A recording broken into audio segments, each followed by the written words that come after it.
Alors, je me présente pour ceux d'entre vous qui ne me connaissent pas déjà. Je m'appelle Charles Duchesne, je suis magistrat. J'ai été juge d'instruction pendant environ 25 ans et je suis actuellement directeur de l'Agence française anticorruption qui a été créée par une loi du 9 décembre 2016, dite loi Sapin 2. Alors, je vous indique que, plus près du micro, pardonnez-moi, c'est un peu compliqué avec le masque, les lunettes et le micro. On finirait par se prendre pour un pilote de chasse, mais on s'en but beaucoup. Oui, je disais que pour ce qui concerne notre agence, nous n'avons pas un rôle direct sur les lanceurs d'alerte. En revanche, nous avons la charge de contrôler la mise en œuvre, à la fois par les grandes entreprises et par les administrations, quelles qu'elles soient, les administrations de l'État, les collectivités territoriales, la mise en œuvre donc de dispositifs d'alerte qui sont évidemment pas les seuls, mais qui sont des canaux qui peuvent permettre à un lanceur d'alerte de s'exprimer, de se manifester dans les conditions que je vais vous préciser maintenant. Alors, pour introduire mon propos, vous avez dans votre domaine, dans votre secteur d'activité, un certain nombre de lanceurs d'alerte connus, les docteurs Haifen et Eli Wenliang, médecins qui ont alerté récemment, au cours de l'année, sur le coronavirus, et qui ont été d'abord réprimés avant d'être reconnus dans ce statut. Malheureusement, l'un d'entre eux n'aura guère profité de ce succès. Nous avons également Madame Irène Frachon, qui a été dénonciatrice des risques liés à l'usage du Mediator. Plus loin, dans le passé, l'alerte a permis de reconnaître des problèmes majeurs de santé publique, comme les problèmes liés à l'amiante, au sang contaminé, à la vache folle, aux éthers de glycol, etc., sans doute beaucoup d'autres. La première question qu'il faut se poser, c'est pourquoi a-t-il fallu créer ce statut de lanceur d'alerte? D'abord pour donner confiance aux personnes qui, souhaitant dénoncer quelque chose, voulaient naturellement pouvoir le faire en échappant à des risques de représailles, puisque quand vous détenez ce genre d'informations, et je ne vous cache pas que, non pas en matière médicale ou de recherche, mais dans des domaines divers et variés, je rencontre assez régulièrement des gens qui se présentent comme des lanceurs d'alerte. Alors évidemment, là-dedans, il y en a qui ne le sont pas. Il y en a même, à mon avis, qui relèvent directement de votre domaine. Mais il y en a beaucoup qui détiennent un certain nombre d'informations et qui sont véritablement en danger. Parfois, je me fais un peu de soucis pour certains d'entre eux, parce qu'ils détiennent des informations qui sont, si vous me permettez l'expression, un peu explosives.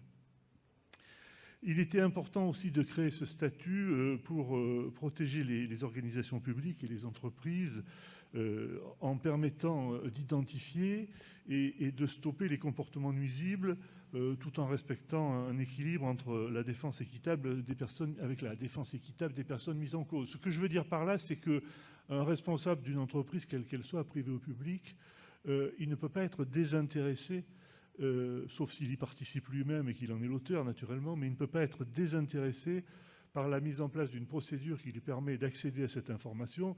Il n'y a rien de plus désagréable quand il se passe quelque chose dans sa maison d'en être le dernier informé alors qu'on en est le seul responsable.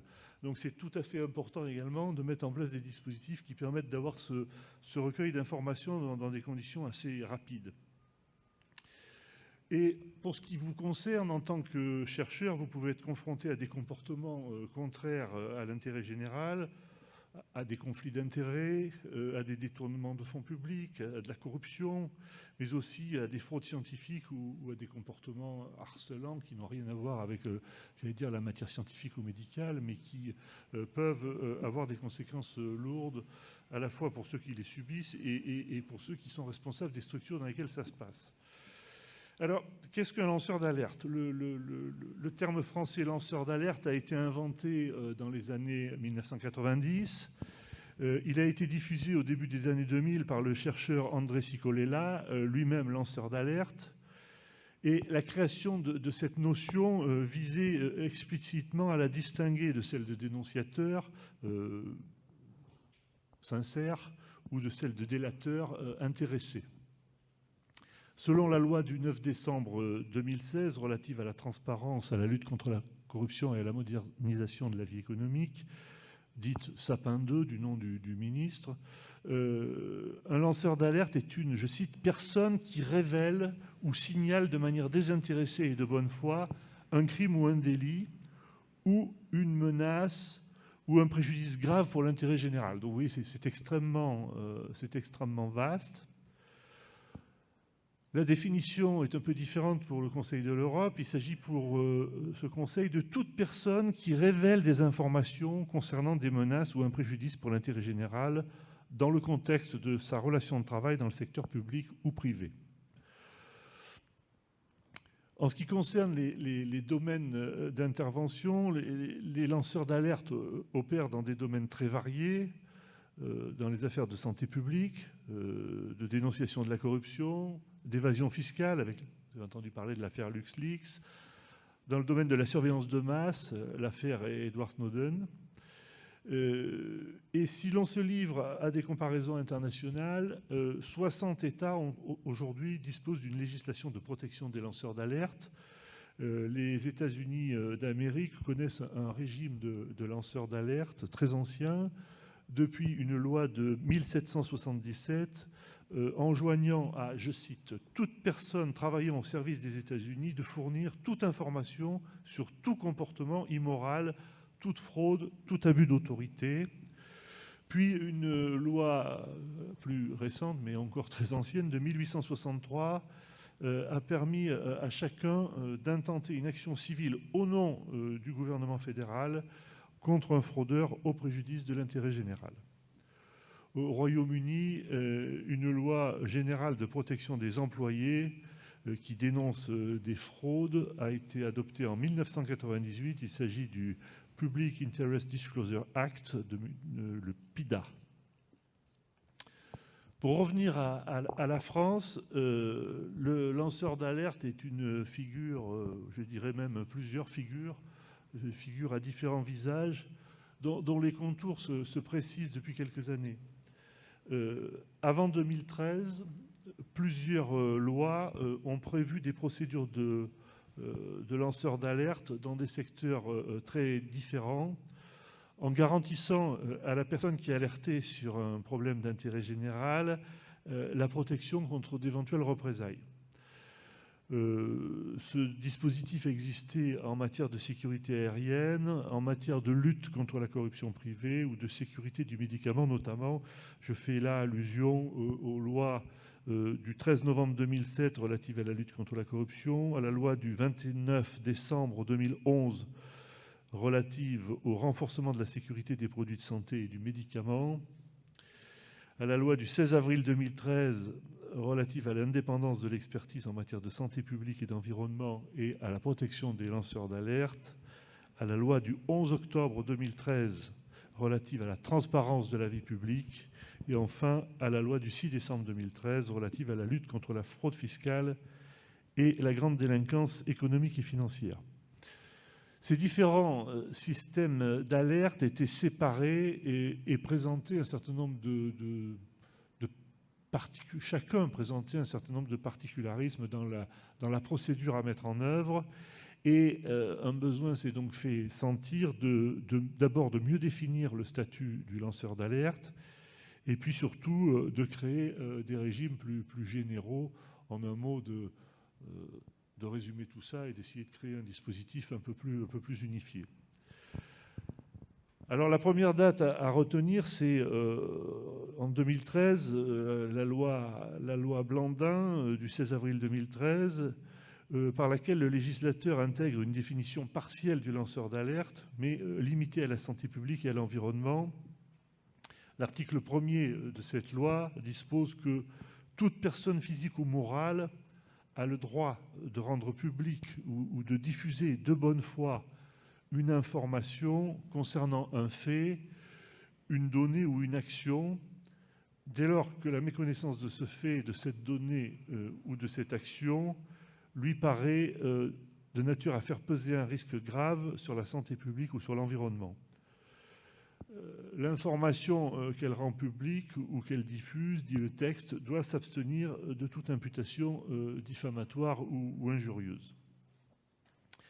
La deuxième étape, c'est la loi dite Sapin II de 2016 que j'évoquais tout à l'heure, qui crée un statut pour le lanceur d'alerte dit éthique. Cette loi a remplacé et élargi la définition de l'alerte de la loi Blandin par une abrogation de l'article 1 de cette loi, qui a été remplacé par l'article 6 de la loi Sapin II et qui est venu préciser le statut du lanceur d'alerte. Le lanceur d'alerte dit éthique, il s'agit d'une personne physique désintéressée et de bonne foi qui dénonce des faits ou une situation dont elle a eu personnellement connaissance. La loi définit aussi sur quoi peut porter l'alerte et indique qu'il peut s'agir de dénoncer un crime ou un délit, une violation grave et manifeste d'un engagement international, d'un acte unilatéral, d'une organisation internationale, de la loi ou du règlement, ou d'une menace ou d'un préjudice grave pour l'intérêt général.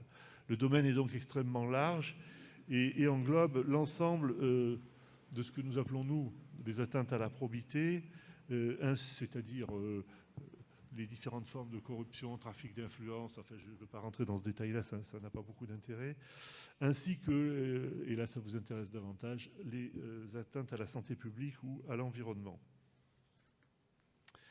La loi précise aussi que les faits couverts par le secret défense, le secret médical ou le secret des avocats ne peuvent faire l'objet d'une alerte éthique. La loi exige par ailleurs des employés, sauf pour les entités les plus petites, qu'ils mettent en place un système de recueil des alertes internes en garantissant aux lanceurs d'alerte qui ont respecté la procédure mise en place une protection contre toute mesure de rétorsion qu'ils pourraient redouter. Ça fait partie, c'est ce que je vous disais tout à l'heure, des éléments que nous vérifions à l'occasion de nos contrôles, à la fois dans les administrations publiques et dans les grandes entreprises. Si la loi Sapin II a créé un régime protecteur s'appliquant largement, elle n'est toutefois pas allée au bout de la démarche à au moins deux égards. D'abord, elle n'a pas véritablement simplifié l'organisation de l'alerte interne en France. Il existe encore une multitude de régimes distincts qu'elle n'a pas fait disparaître. Le défenseur des droits, chargé par la loi d'orienter les lanceurs d'alerte dans ce paysage un peu compliqué, dénombre dans le guide qu'il consacre aux alertes au moins 5 autres régimes en matière d'alerte, en matière de sécurité aérienne, en matière de renseignement, de banque, d'assurance, etc. L'Institut Messine identifiait quant à lui dans son rapport de 2018 13 régimes distincts d'alerte individuelle. Donc si vous voulez, c'est déjà très compliqué de s'y retrouver, mais vous allez voir, ne perdons pas espoir, il y aura sans doute des évolutions. La loi Sapin II a créé un régime complémentaire d'alerte en demandant, je vous l'indiquais tout à l'heure, aux acteurs économiques soumis à l'obligation de mettre en place un dispositif de prévention et de détection de la corruption, de mettre en place un canal d'alerte interne. Alors, quelles sont les entreprises qui sont soumises à ça? Malheureusement, pas toutes. Bon, il y a des règles particulières au niveau des administrations publiques, qu'il s'agit des administrations de l'État, des collectivités territoriales, etc. Là, j'allais dire que tout le spectre est à peu près couvert. En revanche, dans les entreprises privées, en tout cas privées ou publiques, mais chez les acteurs économiques, le dispositif d'alerte n'est obligatoire que pour les entreprises qui ont au moins 500 salariés et qui réalisent cumulativement un chiffre d'affaires supérieur à 100 millions d'euros. Donc il y a un certain nombre d'établissements, évidemment, qui échappent à cette obligation. Pour ce qui nous concerne, dans le cadre de nos activités, nous ne demandons pas aux gens de mettre un dispositif spécifique à la corruption, mais nous acceptons l'idée qu'ils puissent mettre en place un dispositif d'alerte unique qui serve à la fois nos exigences et puis celles des autres secteurs. La loi n'est pas allée au bout non plus du fait d'une censure constitutionnelle, pas allée au bout de la protection qui pourrait être apportée aux lanceurs d'alerte, notamment lorsqu'il s'agit de compenser une perte de salaire dans l'attente d'un jugement de réintégration, par exemple, ou de prendre en charge des frais d'avocat. Aujourd'hui, il paraît donc nécessaire d'aller vers un régime plus large et plus unifié. C'est ce quoi tend la France aujourd'hui par la transposition en cours de la directive européenne sur les lanceurs d'alerte. En effet, le 17 décembre 2019, l'Union européenne a adopté une directive, la directive 2019-1937, sur la protection des personnes qui signalent des violations du droit de l'Union et qui doit être transposée en droit interne avant le 17 décembre 2021. Alors, cette directive définit un régime unifié pour l'Union européenne pour faire suite à une directive de 2016 sur le secret des affaires qui avait pu apparaître comme posant un certain nombre de risques pour les lanceurs d'alerte. Une loi est actuellement à l'examen donc en France pour transposer cette directive et tenter de régler les problèmes actuels du régime du lanceur d'alerte. Elle envisage notamment un renforcement de la protection des lanceurs d'alerte par rapport aux conséquences financières qu'ils pourraient avoir à supporter et une définition plus protectrice de la notion de désintéressement pour éviter que cette notion ne soit utilisée à tort pour bâillonner une alerte qui pourrait être légitime. Ce que je dois vous dire, mais vous ne le répéterez pas, même si c'est enregistré, c'est qu'il est bien d'adopter des grands principes, il est mieux de les mettre en œuvre et que tout ça a un coût, que ce n'est pas gratuit.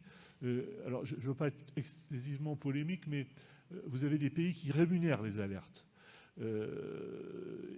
Et donc, le lanceur d'alerte, il est payé, et parfois grassement payé. Alors, je ne sais pas s'il faut en arriver là en France. En tout cas, ce n'est pas forcément l'idée la plus soutenue.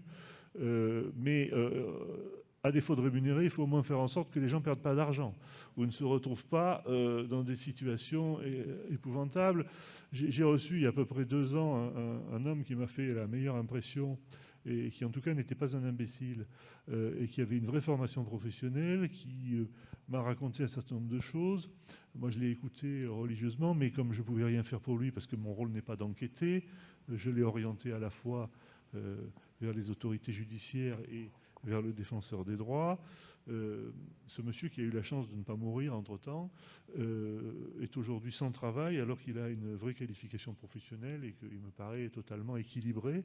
Et aujourd'hui, il est sans travail. Donc, si vous voulez, ça c'est quand même un véritable obstacle à la mise en œuvre des alertes. Je n'en ai plus pour très longtemps. Je voulais simplement donner quelques informations peut-être un peu plus pratiques. Comment lancer une alerte? Alors, quel fait? Dans votre domaine d'activité, vous pouvez déceler un problème en laboratoire qui justifie une alerte sur l'intégrité, la sécurité, sur des comportements illégaux. L'alerte doit concerner une atteinte à l'intérêt général. Elle doit être, je le disais tout à l'heure, désintéressée, bien que la directive européenne en cours de transposition supprime ce critère, ce qui ne supprimera évidemment pas les sanctions en cas de dénonciation calomnieuse, mais ça c'est bien normal. Alors comment dénoncer? Alors l'alerte doit être effectuée d'abord en interne, si possible, puis auprès des autorités judiciaires ou administratives, et enfin, dans un troisième temps, auprès de la presse, si aucune suite n'a été donnée dans un délai de 3 mois. Alors j'indique également que la directive européenne a pour effet de supprimer un palier, si je puis dire, puisqu'il n'y aurait plus, si nous la transposons, il n'y aurait plus obligation de s'adresser d'abord à son autorité hiérarchique. Et à mon avis, c'est très intelligent comme modification parce que soit l'autorité hiérarchique n'est pas concernée par le crime ou le délit ou la violation, et à ce moment-là, évidemment, il n'y a pas besoin de lanceur d'alerte, c'est elle qui va prendre l'initiative de déposer une plainte ou en tout cas de régler le problème. Si c'est, j'allais dire, le préposé qui est obligé de s'adresser à son chef parce qu'il a une alerte à lancer, évidemment qu'il ne le fera pas si c'est son chef qui est l'auteur des faits. Donc je crois que la suppression de ce niveau est assez salutaire. À quel moment alerter? Si le risque est un danger imminent ou un risque de dommage irréversible, en matière environnementale par exemple, l'alerte peut être immédiate. Dans certains cas spécifiques, par exemple, cas d'implication de la hiérarchie dans le délit, ou si la gravité de l'urgence de l'alerte le justifie, l'alerte peut être immédiate sans avoir à attendre tous ces délais. Dans le cadre du travail en laboratoire, il est possible d'effectuer un signalement à la référente intégrité qui doit enquêter sur la référente ou le référent qui doit enquêter sur les faits signalés. Il y a des référents intégrité scientifique dans toutes les universités et structures, parfois en plus des déontologues. Et au sein de l'INSERM, mais vous savez ça beaucoup mieux que moi, il m'a été indiqué que Madame Ghislaine Filiatro était référente intégrité de l'INSERM, et je crois qu'elle sera présente aujourd'hui à 14h30. Monsieur Philippe Amiel est déontologue de l'INSERM. Dans le cadre du travail à l'hôpital, il convient de vérifier si un référent alerte est nommé. C'est parfois le même que le référent déontologue. Et en son absence, vous pouvez contacter la direction de la qualité ou des affaires médicales. Finalement, quand l'alerte peut relever de plusieurs régimes juridiques en parallèle, il est possible de s'adresser aux défenseurs des droits afin d'être orienté vers l'organisme qui apparaîtra être le plus approprié. Quelques mots sur la protection. Protection, c'est d'abord la garantie d'une irresponsabilité pénale du fait du non-respect d'un secret garanti par la loi. Un fait est garanti par un secret, est couvert par un secret. Vous violez ce secret, mais vous le violez pour la bonne cause. Vous ne serez pas susceptible d'être poursuivi pénalement, excepté lorsqu'il s'agit du secret de la défense nationale, du secret médical ou du secret des relations entre un avocat et son client. La protection qui est offerte aux lanceurs d'alerte, c'est aussi le respect de son anonymat. La procédure de recueil des alertes et des signalements doit être mise en place en garantissant cet anonymat. Et le fait de lever cet anonymat est puni d'un maximum de 2 ans d'emprisonnement et de 30 000 € d'amende.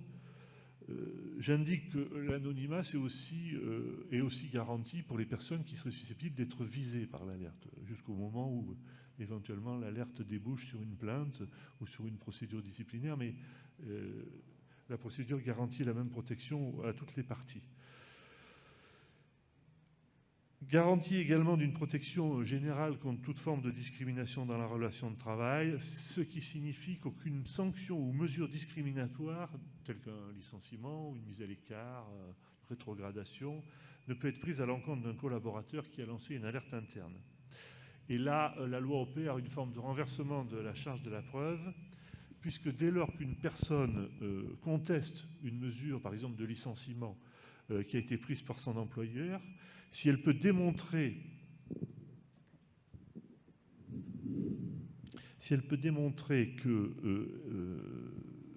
qu'elle a lancé une alerte dans le respect des prescriptions de la loi, il reviendra à son employeur de justifier que la mesure de licenciement ou autre n'a pas été motivée par le lancement de cette alerte.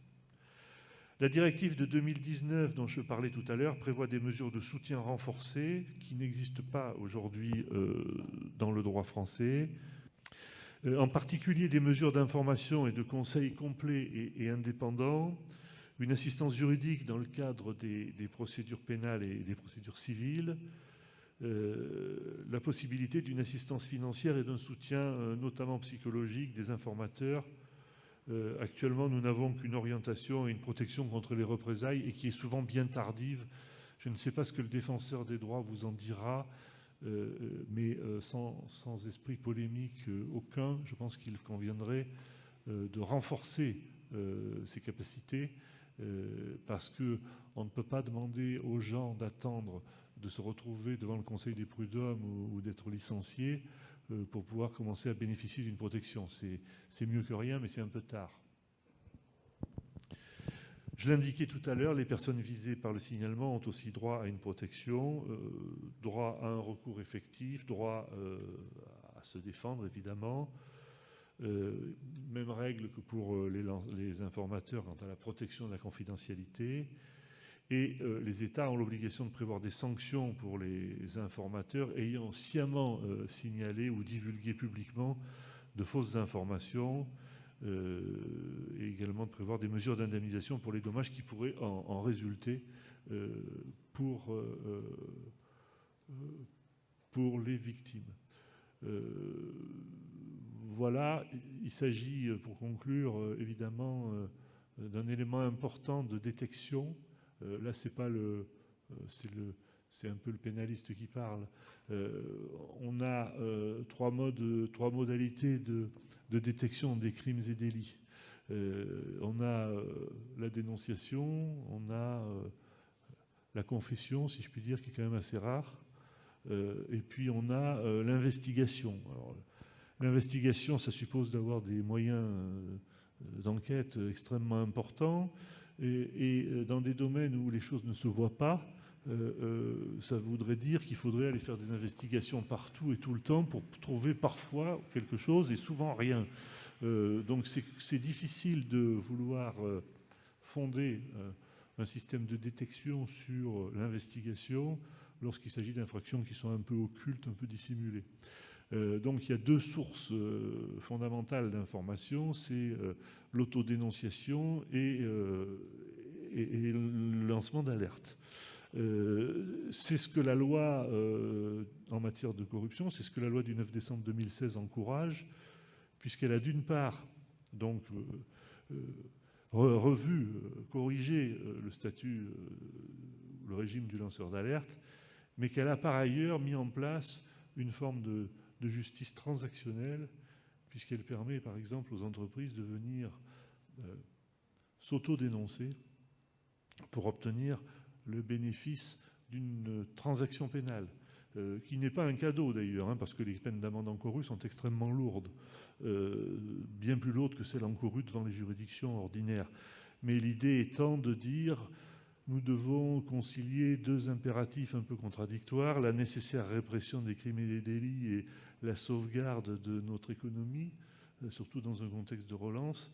Et donc l'idée, c'est de dire qu'il faut permettre aux entreprises qui traînent, si vous me permettez l'expression, des casseroles en matière environnementale, ça sera probablement bientôt le cas. Je crois qu'il y a quelque chose qui est à l'étude pour la matière de l'environnement, de la santé publique et de l'environnement. C'est le cas en matière de corruption, c'est le cas en matière de fraude fiscale.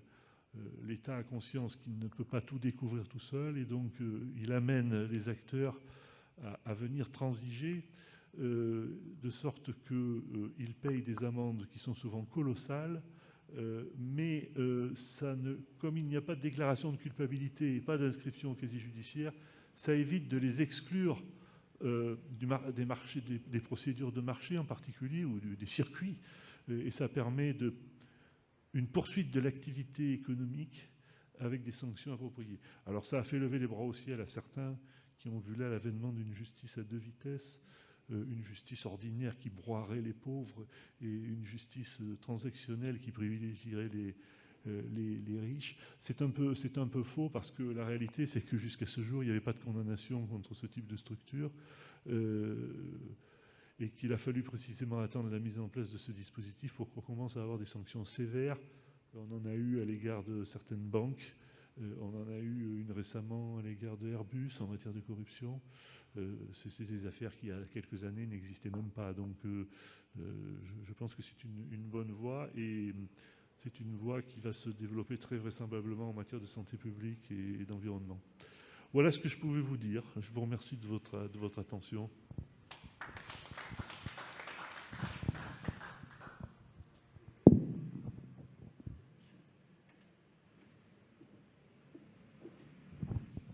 Je tiens à vous remercier totalement, Monsieur Duchesne. On va vous poser quelques questions.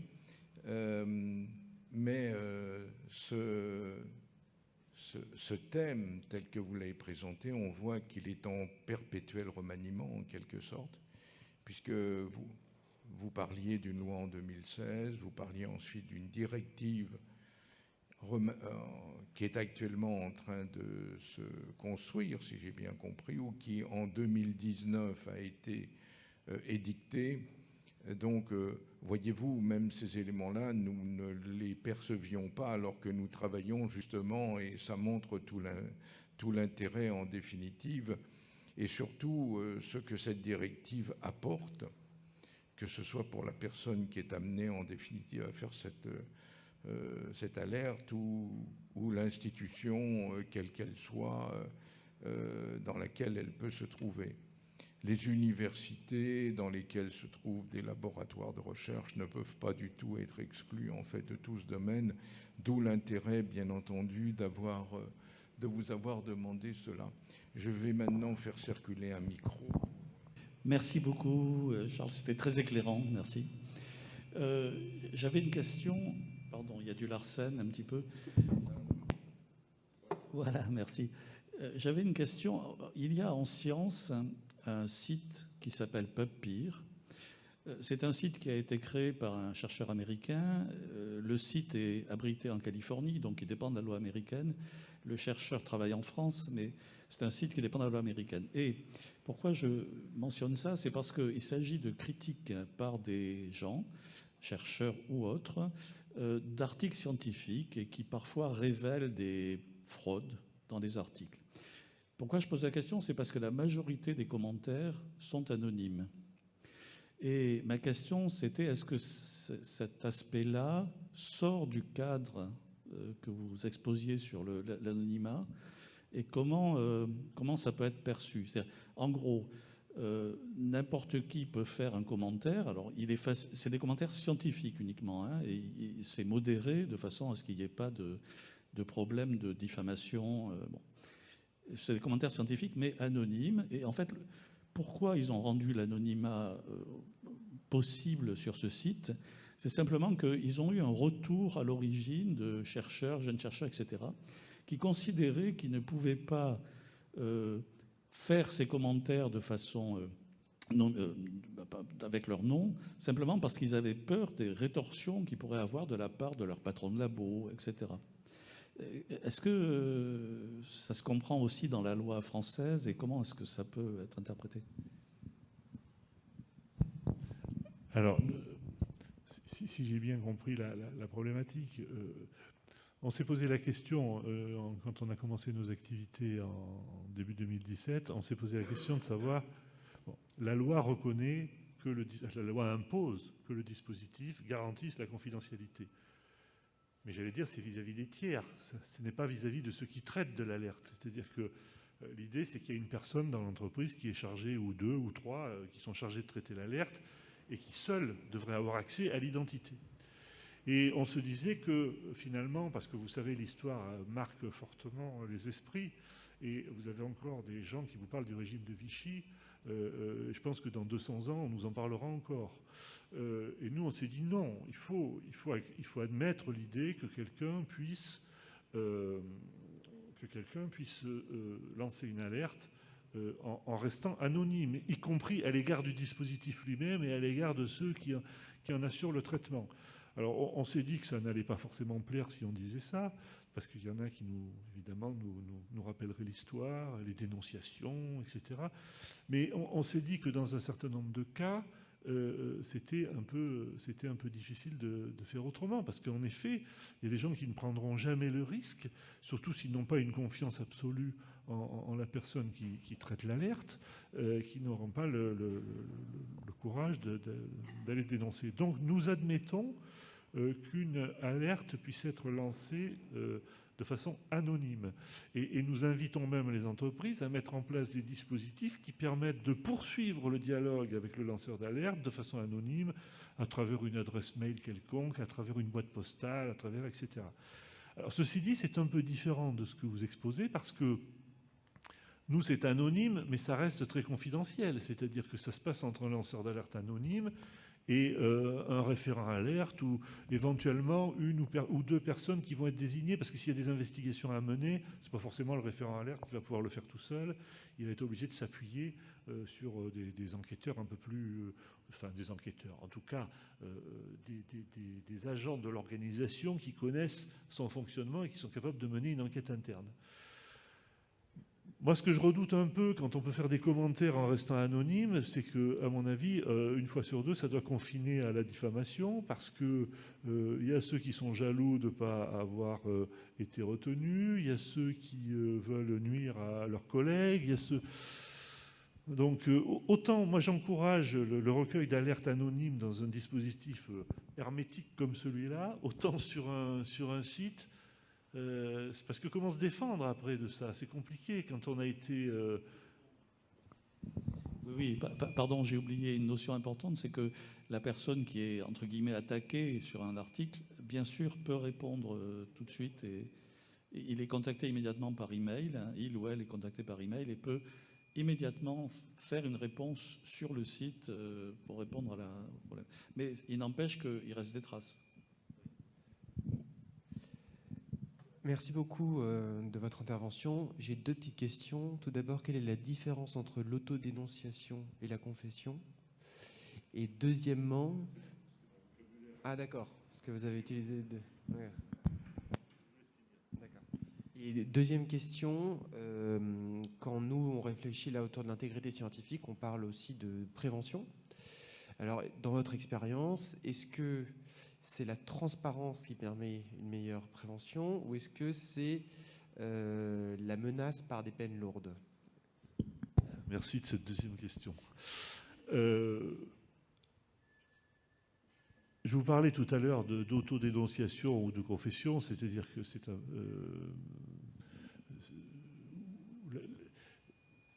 vous avez... C'est soit l'organisme ou la personne qui a commis les faits qui va s'en confesser, si je puis dire, et on incite les chefs d'entreprise, par exemple, à venir se confesser, même s'ils ne sont pas d'ailleurs forcément les auteurs des faits. Mais prenons un exemple, une grande entreprise qui va avoir une filiale en Chine qui va commettre de la corruption.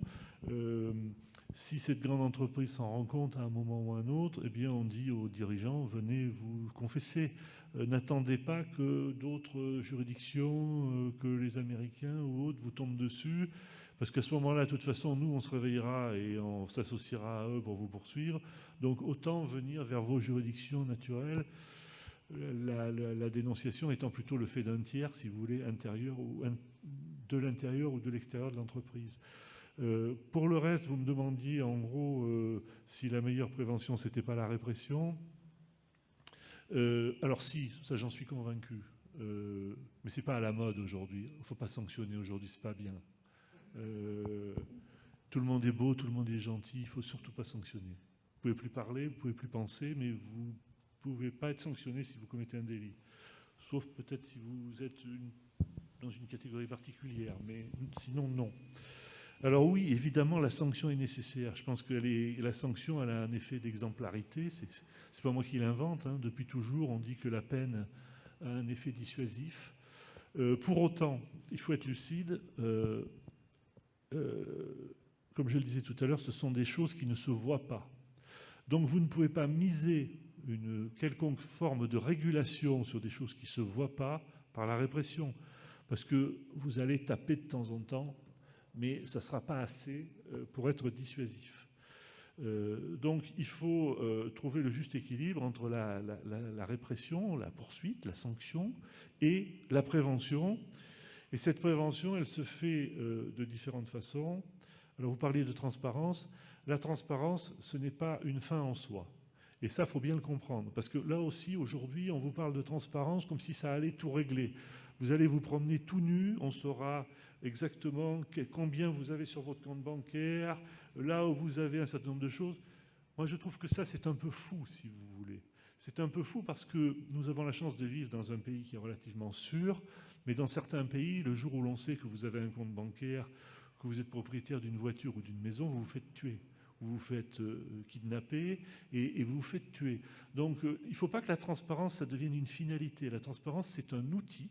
C'est un outil qui est extrêmement efficace dans un certain nombre de domaines. Il me paraît normal, par exemple, qu'un fonctionnaire public ou qu'un élu rende compte de son activité et que, finalement, il l'exerce derrière une vitre transparente pour qu'on puisse voir ce qu'il fait. Il ne faut pas que ça aille trop loin. Mais il y a d'autres moyens de prévention. Et c'est ceux que nous vendons, nous, si vous me permettez l'expression. Ce sont des modes d'organisation. C'est-à-dire que c'est des choses aussi simples que du contrôle interne. Que ce ne soit pas la même personne qui fasse tout. Que tout le monde n'ait pas accès au système informatique.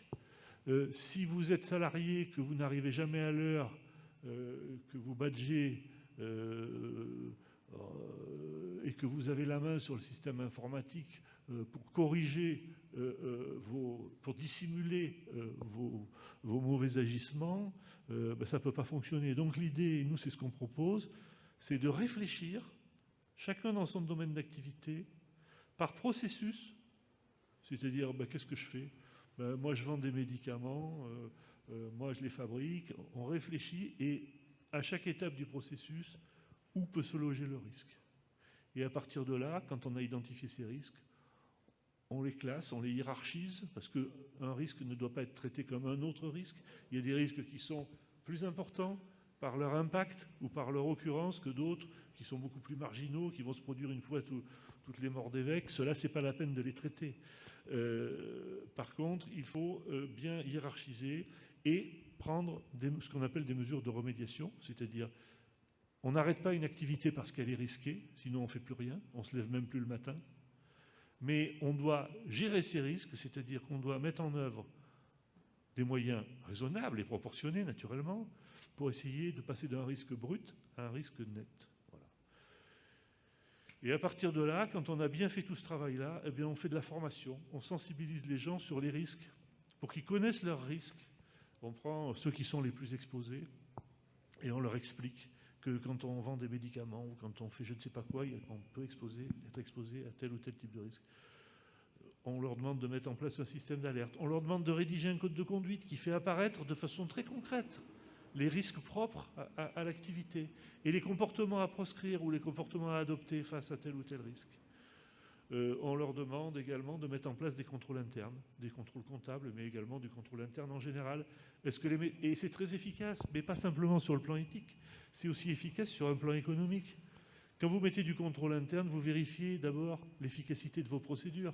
On fonctionne comme ça, on a mis en place telle procédure, est-ce qu'elle est efficace ou est-ce qu'elle nous fait perdre de l'argent? C'est ça aussi. Hein. Voilà, donc il n'y a pas que la transparence c'est un moyen. Il y a aussi surtout des mesures de prévention comme celles que je viens de vous indiquer. Et tout ça cumulé, ça fait un ensemble assez efficace. Évidemment, ça ne marche qu'avec les gens qui veulent bien. On ne fait de la prévention qu'avec des gens volontaires. Celui qui veut passer à côté du dispositif, il trouvera toujours un moyen de le faire. Mais ça sera quand même plus difficile parce qu'il sera un petit peu mis à l'écart par l'organisation du service.